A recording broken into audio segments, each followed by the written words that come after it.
Hello, I'm Liv and welcome to the Book Nook. So I've tried a little rebranding thing. I sort of slipped it in with my last video just to see how it goes because I just fancied a change. I've been doing this for like a month now and I'm not exactly renowned for sort of settling on one thing. I get a bit overexcited and try and change things around, so I'm just gonna sort of change that and wing it and we'll see how it goes. But hello, how has your week been? I'm doing that thing again where I try and pick up a cup of, I was going to say tea, it's not tea, it's iced coffee. Yum. So, how has your week been? Hope you've had a good week, hope your reading is going well. Tell me what you've been reading down below, I want to know, talk to me. So I'm going to do the second part of my May haul, which is going to be at least one more part, I should think. So for this bit of the haul, I'm just going to go through the non-fiction books that I bought recently. Now, I know I've historically said that I don't really read as much non-fiction, and I don't, but I get drawn into sort of buying a lot of it, and in the last couple of weeks there have been quite a few that have sort of piqued my interest. Now, 3 of them have been sent to me and 3 I have bought. So it's just going to be a quick haul today. I've got more fiction and sort of poetry, which I'll wrap up in a haul even in another one, so let's just get going with this one. So the first ones I'm going to do are the ones that have been sent to me by publishers. So the first one that was sent is called The Boy with Perpetual Nervousness, a memoir of an adolescence by Caveney. And the blurb says, this was 1980, punk had already happened but not in that ground zero, road to Damascus way that is so often attributed to the arrival of the Clash, the Pistols, the Damned's first albums. Not for intense and bookish young boys from Accrington, anyway. For us, for me, punk was still partly a rumour, even after its demise. We caught it as it was leaving the building. This is the story of an atypical Accrington adolescence, as the tail end of the 70s sees Caveney begin a lifelong obsession with music and books. It's an obsession that quickly sees him transform from altar boy into Kafka-quoting teenager, and in the process provides him with a potential route out of a small-town life. But for Graham, this cultural awakening would come with a significant condition attached. Years of horrifying abuse at the hands of some of his most trusted teachers. By turns angry, despairing, insightful, always acutely written, and often shockingly funny, The Boy with the Perpetual Nervousness is an astonishing memoir, startling in its authenticity and originality. So this looks really interesting and really moving. It's one of those books that, when it was sent to me, I started reading the blurb, and sort of the first bit of it I was like, okay, do I really want to read about a teenage boy and all that entails? Okay, this sounds pretty... And then the last bit of the blurb I was like, oh, okay, it's a memoir of a life that becomes tainted by abuse, and it's these kind of stories that should be told, and that we shouldn't just hear the first bits and think, oh, it's a teenage book. So I'm wrong for doing that, and I didn't really like that. That was my first reaction to the first bit of the blurb. So this one I'm going to read soon, and I think I'm probably going to cry at this one and get angry, so I'm going to give this one a go. I've just realised there's a bit of a musical theme going on with the non-fiction books that have been sent this week, because the next non-fiction one is Art, Sex, Music by Cosey, Fannu, Tutti. Now, I've been hearing all about this one, and it's meant to be absolutely fantastic. So, Art, Sex, Music is the autobiography of a musician who, as a founding member of the avant-garde group Throbbing Gristle and electronic pioneers Chris and Cosey, has consistently challenged the boundaries of music over the past 4 decades. It's the account of an artist who, as part of Coombe Transmissions, represented Britain at the, it's Roman numerals, 9th? At the 9th Biennale de Paris, whose prostitution show at the ICA in 1976 caused the Conservative MP Nicholas Fairbairn to declare her, Coombe and Throbbing Gristle wreckers of civilization, shortly before he was arrested for indecent exposure, and whose work continues to be held at the vanguard of contemporary art. And it is the story of her work as a pornographic model and striptease artiste which challenged assumptions about morality, erotica and art. So this looks absolutely fascinating. Again, I've heard so much about this one, and I was really, really pleased when a copy landed in the little posty thing, the post. So this one I am definitely going to be dipping into. It's a bit of a chunky one, so it's going to be one that I sort of turn to, and I know quite a few people who I may end up lending this one to in due course. So thank you very much to Faber and Faber for that one. Then another musical themed one from Penguin Random House Bantam Press is Uncommon People by David Hepworth. Now I'm sure you will have seen his 1971 book, which just did fantastically well and everyone has raved about. So this one here, the age of the rock star, like the age of the cowboy has passed, but like the cowboy, the idea of the rock star lives on in our imaginations. What did we see in them? Swagger, recklessness, sexual charisma, damn the torpedoes, self-belief, a certain way of carrying themselves. Good hair, interesting shoes, talent we wished we had. What did we want of them? To be larger than life but also like us, to live out their songs, to stay young forever. No wonder many didn't stay the course. In Uncommon People, David Hepworth zeroes in on defining moments and turning points in the lives of 40 rock stars from 1955 to 1995, taking us on a journey to bust 100 myths and create 100 more. As this tribe of uniquely motivated nobodies went about turning themselves into the ultimate somebodies, they also shaped us, our real lives, and our fantasies. Uncommon People isn't just their story, it's ours as well. And it's got David Bowie on the front, which is always going to be a winner with me. So this one looks absolutely fantastic. Fascinating. I'm going with that. This book looks absolutely fascinating. There's a new word. So I'm really excited to read this one. Again, a non-fiction one that I'm going to dip in and dip out of. I will probably save it for sort of rainy afternoons when I listen to some David Bowie and sit and read this. I know it's not just about David Bowie, but it's absolutely fascinating. Happened again.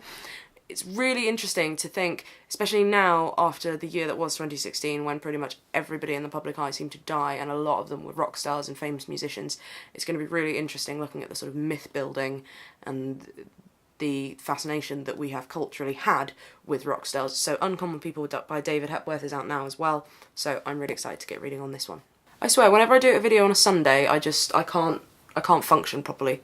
I don't know what it is about Sundays, it just goes out the window. Caffeine doesn't seem to work on Sundays, but I try. So the next three are three that I've bought myself in the last few weeks. So the first one up is This Modern Love by Will Darbyshire, which is now out in paperback. And this one did incredibly well in hardback. Like, loads of people were constantly coming into work asking for this one. And basically it is a book about modern love, as the title would suggest. Based on over 15,000 submissions from nearly 100 countries, This Modern Love is a unique, crowdsourced book that gets to the heart of modern relationships. Tender, funny and cathartic, these letters, tweets and photos remind us that whether we're in or out of love, we're not alone. So I'm really interested in reading this one, partly because I read Aziz Ansari's This Modern Love, which was kind of exploring the same themes that his TV show, Master of None, and his stand-up show, Live at Madison Square Gardens, then explored, and a lot to do with how relationships and romance and all that jazz have changed in the modern world. And I think this is going to be a sort of interesting tie-in with that, because things are just so weird now, you know. You've got texting and tweeting and sliding into DMs and all this. So I'm quite interested to try this one and see what all the fuss was about with this one. So this one, I mean, it's made up of, you know, it's tweets and emails and things, so it's probably one that I'll spend an afternoon with. It feels like a sunny, summery book, so I don't know. I'm talking shit now, but I'll probably read it when it's sunny, which could be any time now. Then I bought myself a copy of a book that I'm not exactly intending to read anytime soon, nor am I intending to read in one go, but it's one that I have been coveting for a while, and I thought, sod it, I'm going for it. And that is The Sagas of Icelanders. Now, it's huge. It is huge. It is huge. It's huge. I don't know whether we've established this, but it's also got, and I'm probably not going to be able to show you properly, these gorgeous deckled edge pages, which I absolutely love in certain circumstances, and I think this is the right kind of book for it. I think in novels and sort of middle grade fiction and, you know, just general paperback fiction that you would pick up, deckled edge pages don't always make as much sense to me because they make them more awkward, and I want to be able to read a good paperback easily, and sometimes the deckled edges make that harder. But for a book like this, it lends something to the theme of the book. It's got a really, really long blurb here, so I don't think I'm going to read the whole thing out, but basically, this edition commemorates the 1000th anniversary of Leif Erikson's historic voyage. So it's basically the history of Iceland and the Vikings. In Iceland, the age of the Vikings is also called the Saga Age, a unique body of medieval literature. The sagas ranks with the world's great literary treasures, as epic as Homer, as deep in tragedy as Sophocles, as engagingly human as Shakespeare. Set around the turn of the last millennium, these stories depict with an astonishingly modern realism the lives and deeds of the Norse men and women who first settled Iceland, and of their descendants who ventured farther west to Greenland and ultimately the coast of North America. So it is kind of, now this is one that we always have trouble sort of putting in the right place at work, because it is kind of fiction, but also not fiction. It's sort of mythology and history, but I love the poetic and the prose eddas, which are all about the Norse mythology, and I just love... I'm not a hot weather person, okay? I love the cold weather and I love cold climes, and my ideal place to move to, let alone just visit on holiday, would be any of the Nordic countries. I am in love with Sweden and Denmark and Norway and Finland and Iceland, and I just absolutely love them. And I love the history, and I think it's such a kind of overlooked, in the sort of modern pantheon of history, there you go, using a word that comes from you know, one area of history that we're quite familiar with, it's often overlooked, and we do think a lot about the Romans and the Greeks and, you know, modern sort of European history, and then Nordic history just sort of gets forgotten about, whereas they've got some of the richest sort of mythology and history and cultural traditions, and I'm just absolutely fascinated by it. So this is going to be one that I will probably read bits of for like cosy reading nights and things like that. It's definitely going to be more of an autumnal book. I think if I start reading this in the summer, I'm just going to be sad that it's not cold. So yeah. So the Sagas of the Icelanders, it's got a preface by Jane Smiley as well, who I know a lot of people rave about, so I'm interested to see what she has to say. And every time I flick through it, I mean, I'm mainly going to have trouble pronouncing all the names in here. Thorgils Boomer, I can do that. He's got a fun name. Thorolf, Harek, Cormac, I can do that, that's fine. Oh, can't do that one. So this one's going to be fun, so I'm going to be dipping in and out of this one for sure. It's a dippy. Now, the last non-fiction book that I bought myself in the last couple of weeks is Juno Dawson's Gender Games. Now, I first heard about this one when publishing houses and Waterstones were tweeting that it was going to be released, and I was really excited because even though I've never actually read any of Juno Dawson's YA fiction, or I think, has she written some adult fiction as well? Ooh, I'm not sure. But I've never read any of her fiction, basically. But I have heard such great stuff about her fiction, and I've followed her on Twitter for a little while, and she's just an absolutely incredible person. And Simon over at Savage Reads is a friend of hers and has been reading this one in preparation for an event, which I really wish I could go to, but I can't because it's all the way up in Liverpool and boo. But I thought I just absolutely have to have this one because it's an incredibly important book. So I'm going to read a bit of the blurb. Ooh. It's a boy or it's a girl are the first words almost all of us hear when we enter the world. Before our names, before we have likes and dislikes, before we or anyone else have any idea who we are. And 2 years ago, as Juno Dawson went to tell her mother she was, and actually always had been, a woman, she started to realise just how wrong we've been getting it.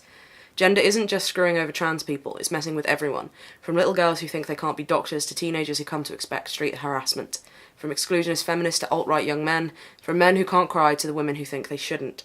As her body gets in line with her mind, Juno tells not only her own story, but the story of everyone who is shaped by society's expectations of gender and what we can do about it. And there's also sort of insights from feminist and trans activists in there, and I'm really excited to hear from some of them. So this one I am going to start next, I think, or sort of second next. It's definitely high up on my to-be-read list. So I've read an extract from it as well that was posted on The Guardian, I think, and I just bought it that morning and then read the extract and I was like, I've made a good choice. So I urge you to grab a hold of a copy of this one. It will be not a mistake. I can't. Guys, it's a Sunday videos. Why don't they work? So when I was editing this video, I discovered a chunk of it had gone missing. Boo. But I've used it as an opportunity to quickly add in a couple other non-fiction titles that I bought like the day after I filmed the bulk of this. So the first one is Comradely Greetings, The Prison Letters of Nadya and Slavoj. Now I'm going to butcher like all of these pronunciations, but in an extraordinary exchange of letters, Nadezhda Tolokonnikova. In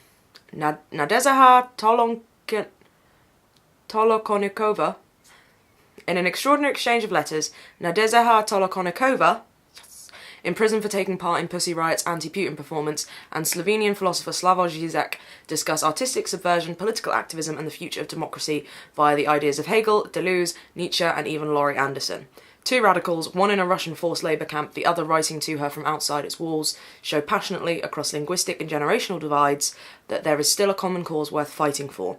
Touching, erudite and worldly, their correspondence unfolds with poetic urgency. So I saw this one in work when I was tidying some shelves and it just looked really, really fascinating. It's a slim little book, but it sounds like there's a hell of a lot packed in there.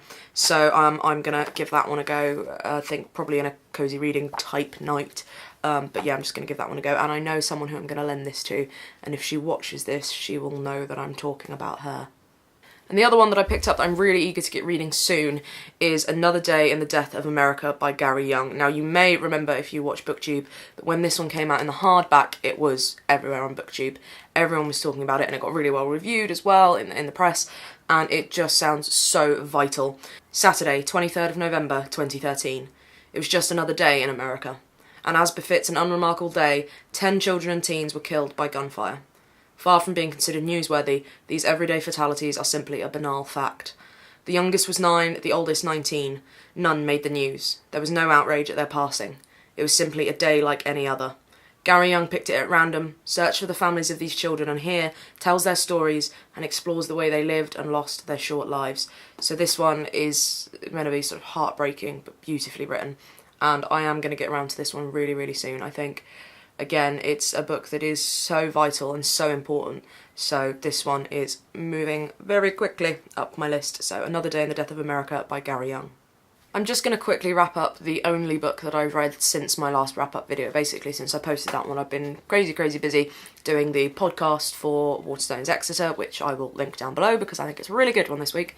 And the only book that I've actually really read since then is James Baldwin's The Fire Next Time, which I mentioned I was going to read. And this one is incredibly moving. It's angry, it's fierce, it's intelligent. And I really, really recommend this one if you're looking into getting into some more James Baldwin's writing. I think this is a good place to start, potentially as a kind of grounding for his background and his thinking going forward into his novels. Now I'm saying that I haven't read any of his novels yet. I've only read I Am Not Your Negro, which was a book based on the film, which was based on some of his writing, so I don't really know what I'm talking about. But for me, anyway, I feel like I understand a little bit more about James Baldwin's particular kind of stance and his sort of philosophy of race relations in America at the time.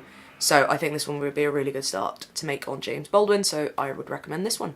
And then I am currently reading, not for the first time, I'm reading The Handmaid's Tale by Margaret Atwood. Now, it was a few years ago that I first read this one. I was quite late to the party of reading it, and I read it a couple of years ago, not really knowing what it was about. Like, I'd heard that it was a dystopian fiction and it concerned women's lives, and that was about all I'd heard. So when I finally got around to reading it a couple of years ago, I was blown away, as most people have been by reading it. And I watched the first episode of the Hulu production that was on Channel 4, Sunday just gone, and I was just chilled and compelled to keep watching, and I was really nervous. You know, when I read The Handmaid's Tale years ago, I did fall in love with it, and you know, as many people are absolutely in love with it. So I was really nervous about how the TV show was going to do things, and if it was going to be any good, basically. I've heard good stuff from, you know, the Americans who've seen it more episodes than we have, and I have resisted the temptation of binging on it because I don't think it's one. I think if I binged on it, I would exhaust myself. I think it would just be too harrowing, a 10 to 12 hour stint to put yourself through. So I am watching it on Channel 4 when it's on Sundays. And when I watched it on Channel 4, I thought, right, I need to reread this again because I just felt like I needed to reread it again at the time. So this is the first rereading of a book I've done, I think, since I started working for Waterstones. And I picked up the TV tie-in version. Now, normally, I will confess, I don't really like TV tie-in versions of books, or movie tie-in versions of books. I find them sort of unnecessary and usually a bit cheap. But this one, Vintage have done a really good job on this one. It's a really good cover, and I will confess I mainly got it for the new introduction by Margaret Atwood, in which she says that The Handmaid's Tale is also being turned into a graphic novel. How exciting! So I'm just over halfway through this one again, and that's the other thing with getting the TV tie-in copy, which I basically picked up because I couldn't find my copy of The Handmaid's Tale, which is really annoying. So I picked up this one, and it also means because it's a TV tie-in version, I don't mind so much about bashing it. So this one I haven't actually broken the spine yet because it doesn't seem to break. I've been reading it quite foldy, but it doesn't seem to want to break. So, resilient. I'm already getting so much more from it than the first time I read it, and I don't know whether that's because I'm coming to the text as a bit older and wiser and more, you know, aware of the current climate around women's bodies and women's roles and all of this, or whether it's because I've come to it having watched the first episode of the TV show. But I'm absolutely loving it yet again. So this one I'm gonna try and finish over the next couple of days in time for the second episode of The Handmaid's Tale, and then crack on with reading The Dry by Jane Harper. So that's the second part of my haul for May. There is going to be a third part. I've been really bad with buying fiction again this month. Surprise, surprise, who would have thought? Me bad with fiction? No. So I've got a few books behind me that I'm going to haul next, and then I've got some all ready for June, and it's only like the 2nd of June.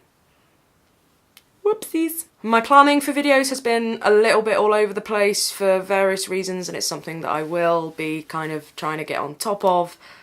but it's just I've been crazy busy with doing the podcast for work as well, and it seems like every time I sort of catch up with the podcast, I'm then catching up with BookTube and other stuff, and you know, stuff that isn't work and BookTube and, you know, just life stuff. But yeah, so I hope you've been enjoying the ones that I've put up so far, and yeah, I'm still having a lot of fun doing BookTube. So yeah, I don't know what I'm talking about now. Chatting shit again. As per usual, any books in here that you like the look of, comment down below, have a little chat with me. If you've read any of them and you didn't like them, keep stum. I don't want to know until I've read them, because they are mine. If you fancy checking out the latest episode of the Waterstones Extra podcast, or Wexcast, you can. I will post a link down below. I talk about the Waterstones Books of the Month with Andy, one of the booksellers at work, who is absolutely lovely, and he's really great on the podcast. And then we just run through some exciting releases in June, and I bang on about Yuri Herrera's Kingdom Cons again, because why the devil not? It's the best book I've read so far this year. Okay, it's maybe not... it's definitely on my list of the best books I've read so far this year. I think I think I'll do halfway through this month, I'll do a best books of my year so far. There we go, there's an idea for a video. So, thanks very much for watching this one, and I will catch you next time with the third part of my May haul. Bye!